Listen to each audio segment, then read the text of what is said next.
Assalamualaikum warahmatullahi wabarakatuh. Ketemu lagi dengan saya Arimaya Lestari, Fasilitator Nasional Keamanan Pangan BPOM RI. Baik, di video kali ini saya ingin membahas mengenai memilih kemasan pangan.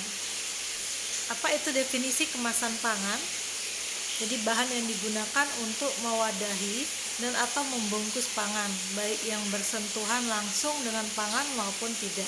Ini diatur dalam Undang-Undang Nomor 18 Tahun 2012 tentang pangan.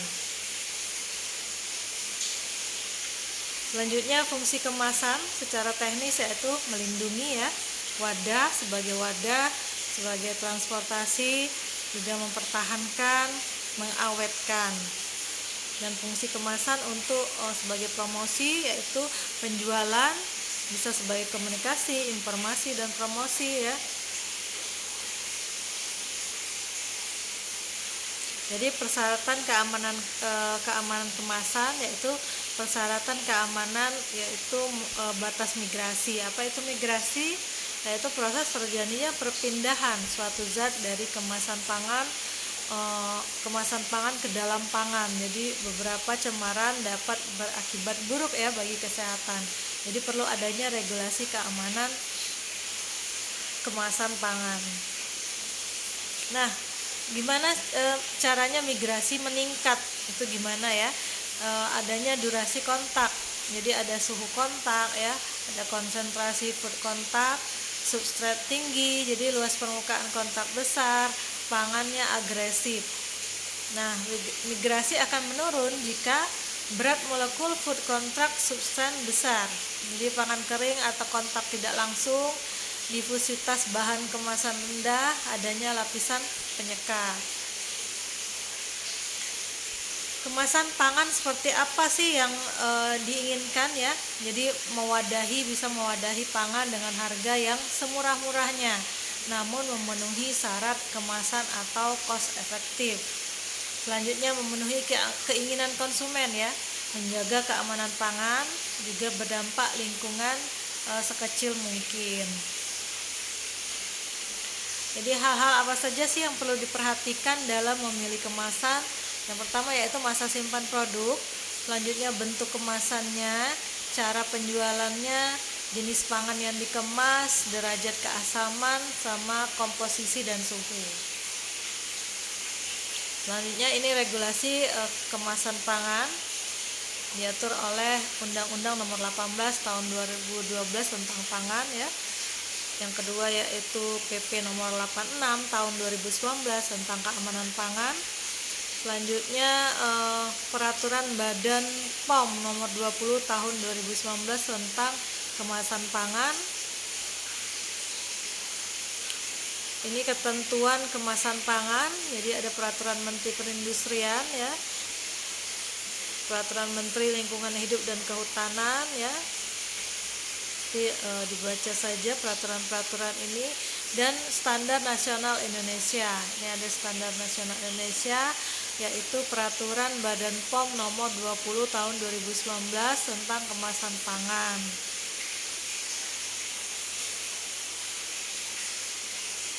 Jadi Peraturan Badan POM Nomor 20 Tahun 2019 tentang kemasan pangan, ruang lingkupnya yaitu kemasan pangan dari bahan daur ulang.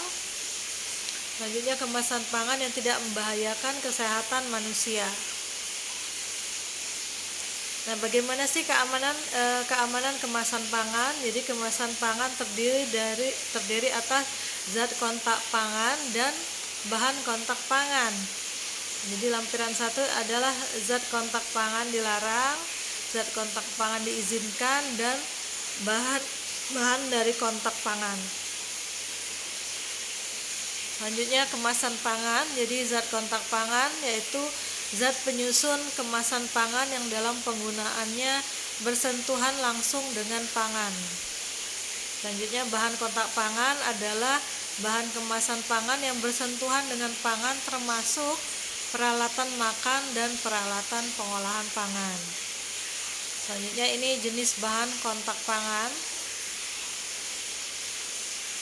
Ada plastik lapis tunggal, plastik multilapis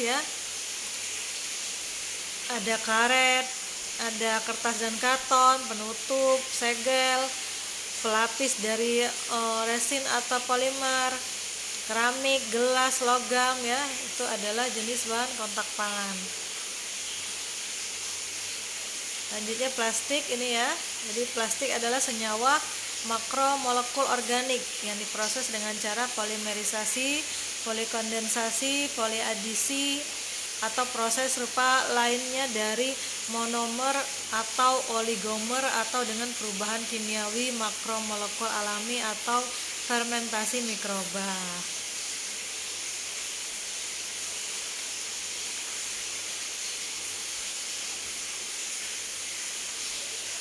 Nah, ini resin ya, preform artikel.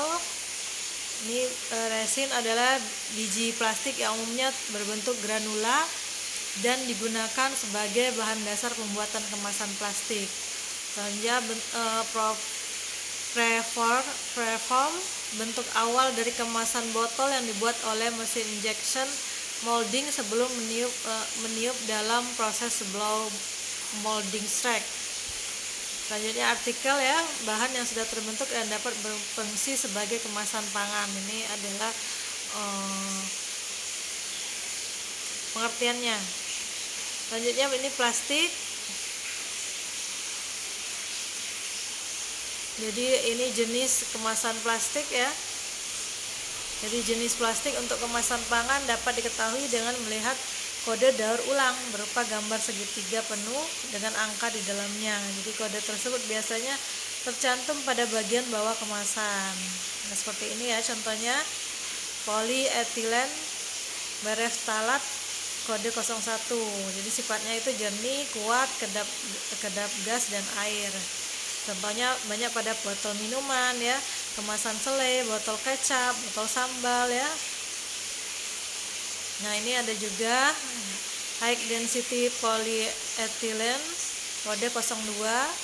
Ini sifatnya keras, tahan terhadap bahan kimia, permukaan berlilin, buram, dan mudah diwarnai ya. Contohnya botol susu cair, jus ya, tutup botol plastik, wadah es krim, kemasan margarin.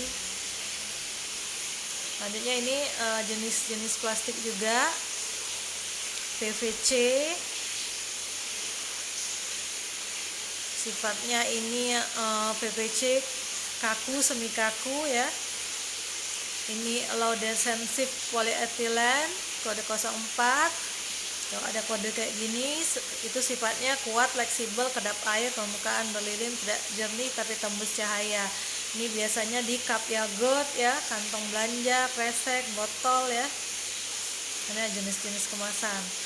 Ada juga polipropilen kode 05. Ini sifatnya keras, permukaan berlilin ya. Contohnya pada kemasan makanan ringan atau snack ya. Ini lagi jenis-jenisnya. Selanjutnya ini plastik ya. Plastik polistirena atau PS. Jadi jenis seperti kaca sifatnya ya. Kalau ada tanda PS seperti ini plastik polistirena. Wadah pangan beku jangan digunakan untuk microwave ya, karena pangan panas ya. Jenis plastik ini relatif tahan. Nah, kalau yang kayak gini tahan ya. Plastik polyethylene tereftalat. Ini botol plastik polyethylene tereftalat.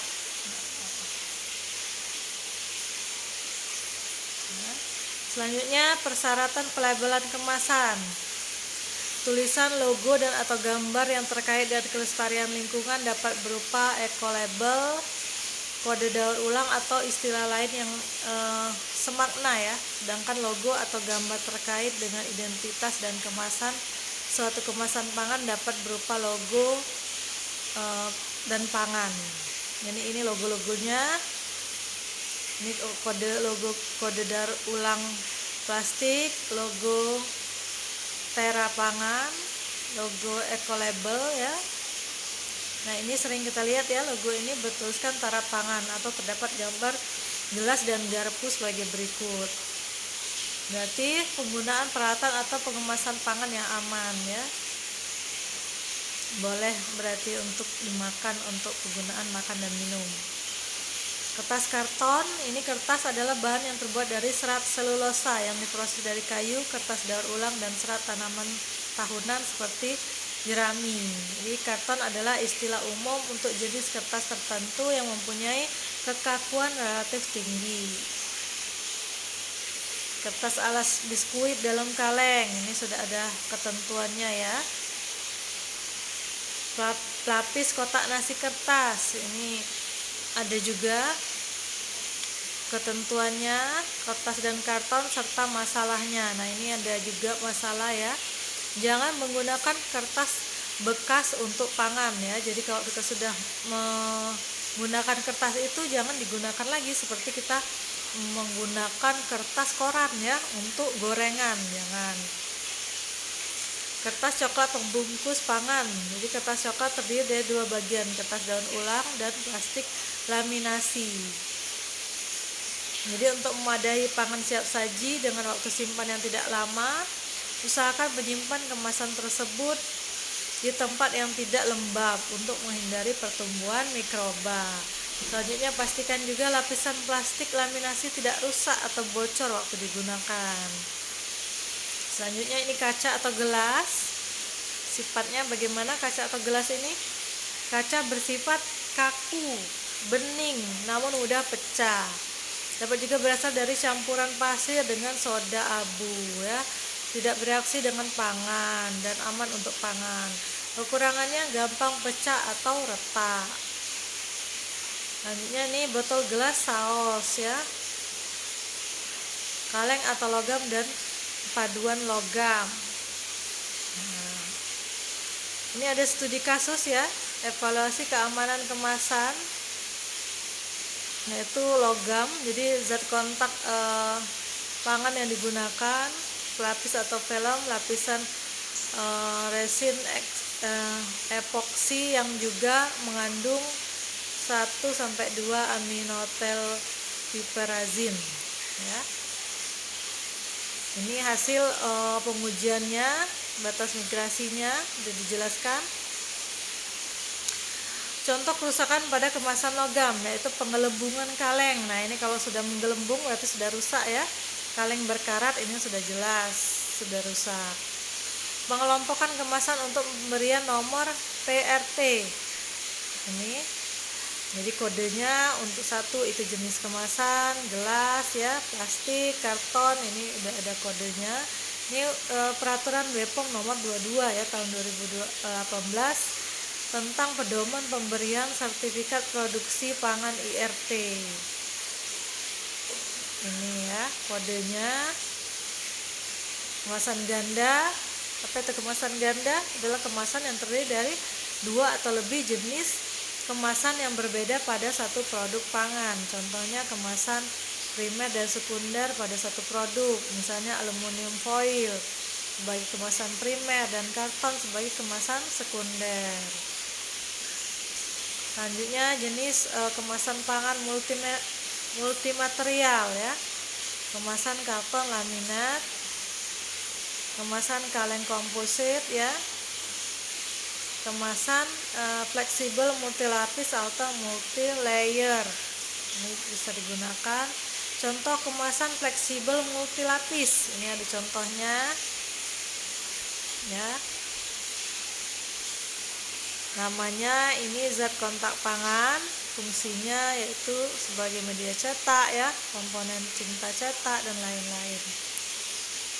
Ini kemasan untuk pangan olahan. Jadi kriteria bahan atau jenis kemasan untuk pangan beku itu yang pertama stabil terhadap perubahan suhu, yang kedua mempunyai sifat penghalang, yang ketiga mempunyai sifat penahan suhu, yang keempat dibuat dari bahan-bahan yang diizinkan, dan yang kelima memberi daya tarik kepada konsumen. Ini adalah kriteria bahan atau jenis kemasan untuk pangan beku. Jadi kesimpulannya adalah kemasan pangan merupakan bagian tidak terpisahkan dari pangan itu sendiri. Selanjutnya kemasan pangan mempunyai fungsi antara lain sebagai wadah, pelindung ya, penanganan selama distribusi, penyimpanan, dan media promosi. Selanjutnya, zat dari kemasan pangan dapat bermigrasi ke dalam pangan. Jadi beberapa jenis zat tersebut dapat berakibat buruk untuk kesehatan. Selanjutnya, penggunaan kemasan perlu disesuaikan dengan jenis pangan, kondisi proses pengolahan.